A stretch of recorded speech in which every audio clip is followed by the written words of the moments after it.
spitting them jewels tonight. I love that. Hey, Easy Steve has a good question, Lonzo. He says, Lonzo, DJ BattleCat, DJ in effect, you're listed in the credits. Was it recorded in your studio? I executive produced the record. He does it right here in my house.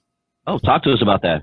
Well, BattleCat had just Dre had left, and BattleCat replaced Dre as my DJ for World Class Record Crew on the Turn Off the Lights tour. And he had never been in the studio before. He had never done much anything before. And I gave him open door policy like I did with Dre. In fact, Dre showed him how to work a drum machine, work an FB 1200. And that's how BattleCat got started. And while he was here, he wanted to try and make a record. I was doing my underground mixes and some other stuff. Man, I want to make a record. Go ahead, let's do it. And he made DJ in Effect right here in the studio. Didn't do all that great. Plus, it was a record. It was one of my few records I did over at West Coast Record Distributors, a company I created in the late 80s that launched the careers of J.J. Fad, Rodney O, and Joe Cooley, King T. And BattleCat was a part of that situation. And in fact, the same company is where I did my Compton compilation, where you got MC8 and Compton's Most Wanted. So that West Coast Record Distributors, and again, that's not something everybody knows. We were only in business for about maybe 18 months, maybe 2 years at the most. And it was another Lonzo creation, and can't nobody take credit for that but me, because nobody else wanted to do it. I had to talk them into doing it. And it was myself, Egyptian Lover, Rudy from the Dream Team, and Unknown DJ were the original owners. And Michel'le just was on the way of going filing bankruptcy, so we knew we had records to be distributed. I made the contacts with the distributors, made a deal with Rainbow Records to distribute the records, and we were in business. First year we made $1 million, billed over $1 million, and BattleCat was DJ in Effect was one of the songs, one of the projects that came through that situation. Didn't do all them great numbers, but it definitely is a part of my discography. See, when people say we never had an all-black distribution company, we need an all-black distribution company. Lonzo did that back in the 80s, dude. It's crazy that you don't get props for that. That's big. Well, you know what, man? It's a lot of stuff that we did back in the day, especially me, didn't get a lot of props for, because it wasn't, first of all, there was no social media. You know, in order for to get the props that we deserved, we'd have to have a full-blown publicist. We had one for a while, Pat Charbonnet, who was also Ice Cube's manager at one point in time. Look her up. She was our publicist for a while, and she got us out there with the general public for our records and stuff. But nobody really knew nobody really understood what it took to make that happen. Again, we were all individual label owners. And we understood the record industry. And because there was two record industries, I said this before, you had the independent and you had the majors, and we focused on the independents. Michel'le was a part of the independent record distribution network, and we just picked up where he left off at. And because independents looked out for each other, I mean, if there was a record that was hot in California, they made sure they got it to all nooks and crannies to the best of their ability. And the stores were involved in that, and it just made for a much better situation. We made a lot of money doing that, because those guys would pay you cash. They would pay you cash. And you send a box of 500 records off. Next thing you know, you go to Western Union, because we didn't have cash yet back then, and that was your money. As soon as you sent them the shipping invoice, or what I forgot what that meant. I forgot the term, but as soon as you sent them verification that it was shipped off, they would send you money. Okay, it may take them a week to get it. Once they got their UPS slip that the record had been shipped, depending on who you were, you get your money. And that was a great thing, because it allowed us to finance stuff that we didn't have to, that we didn't have to wait for Michel'le no more, nobody else. And that we learned the deal. I learned it from my good friend whose 80th birthday is coming up in a couple of weeks, my boy Swamp Dog. Swamp Dog was my manager, and he was a major player in the independent game. Yeah, I know that name for some reason. That Jerry, name sounds very familiar. Jerry Williams, aka Swamp Dog. He taught me the independent game, and Have you ever had him on the show? You know what? No, he's in my documentary. But you know what? I might just. That's a good idea. Yeah, hell yeah. I'm gonna do that. Okay, I'm gonna give him a call. Okay, I talked to his daughter last week.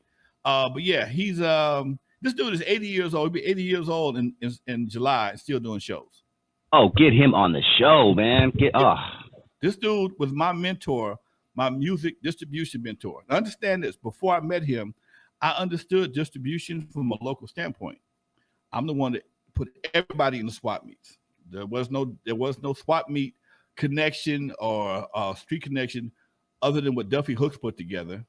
And Duffy Hooks was doing one thing, I was doing something else, because I had the relationships from my last job, which was at a record distributor called Record Shack. I did it professionally for the company, and I just took my list and started doing it for myself, and I started doing my Xerox.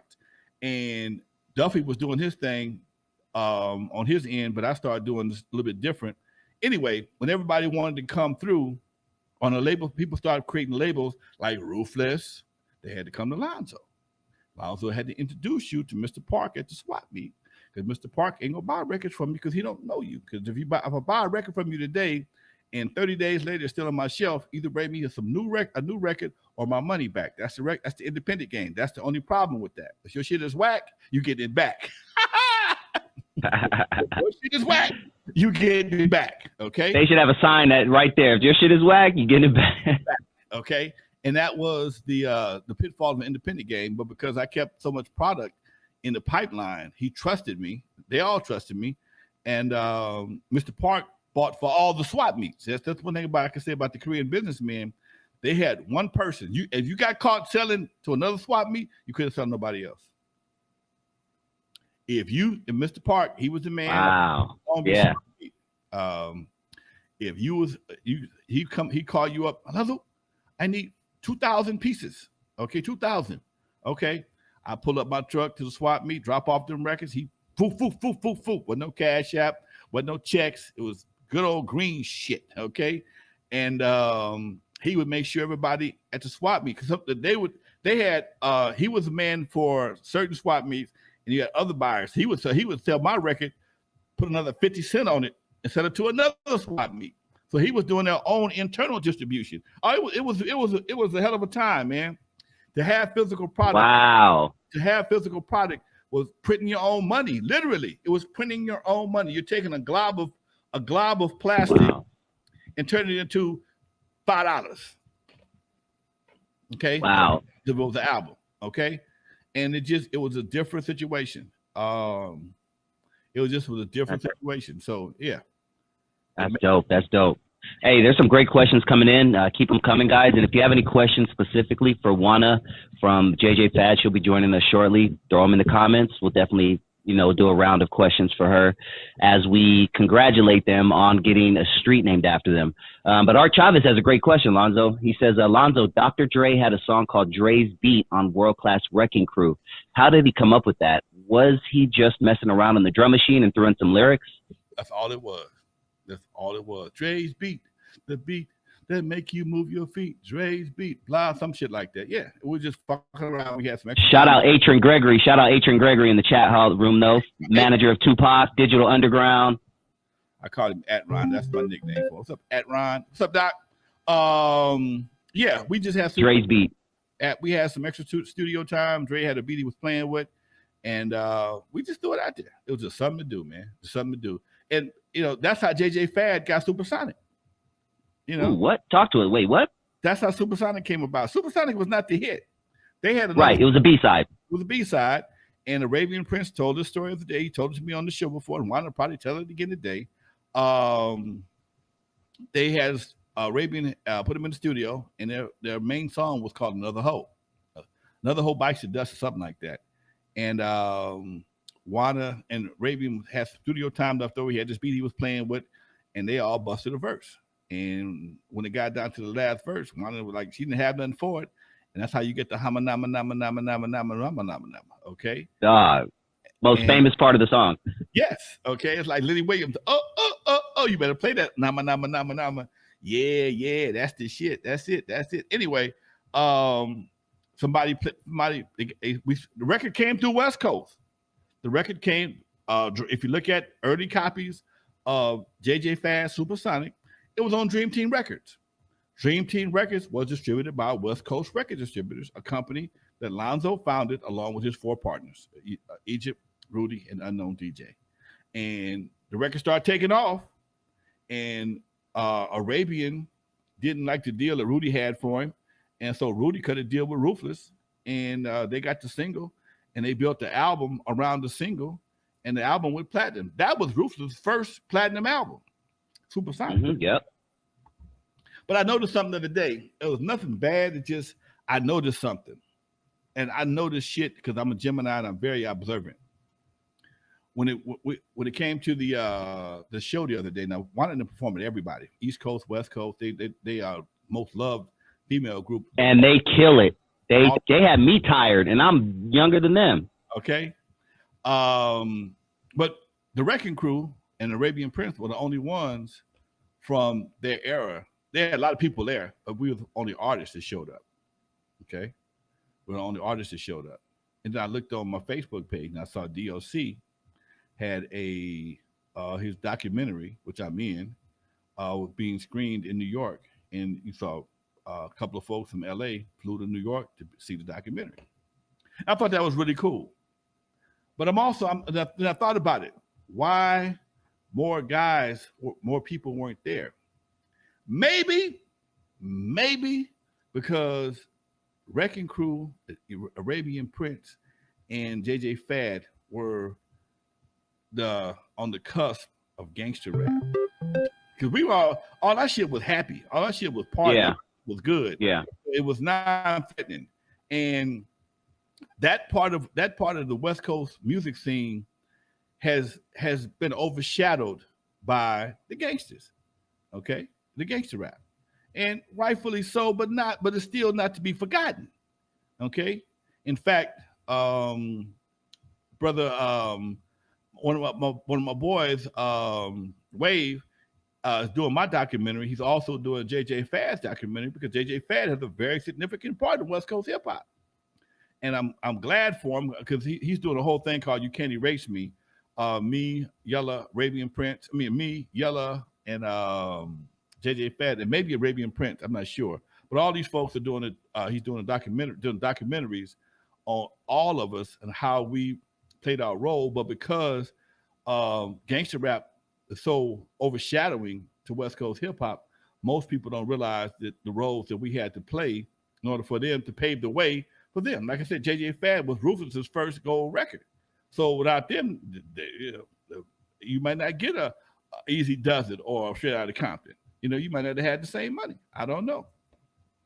Yeah, and in hindsight, it's so true. We saw the transition, Lonzo, to where we were in house parties, dancing to Kid and Play and doing silly dances and jumping up and down with bright clothing. And then next thing you know, 3-4 years later, you're sitting in a club wearing all black and just doing this. Right. And people say that music, me and this guy got into an argument yesterday. Man, the music ain't nothing to do with that. Bullshit. All that shit is relevant, okay? I'm not saying because music did this, you automatically gonna do that, but it has an impact, and as it creates an impact, you create a wave, and that wave gets bigger and bigger. Like I said before, when I started Eve After Dark, gangsters was around, but it was a 10% gang factor versus a 90% civilian. After a while, when I came back in the 90s, it was 90% gangsters, 10% civilian. Okay? The streets had an impact on that, but again, the music supported that. The violence in the video game supports that. And I know me and Atrid had the same argument all the time, but it's not saying it's not because of, but it's a support factor that I think eliminates some of the sensitivity to it. And so it makes it easier for people to do this, or it makes them cool and acceptable to do this. And that's the part I think that people are not being and don't seem to understand.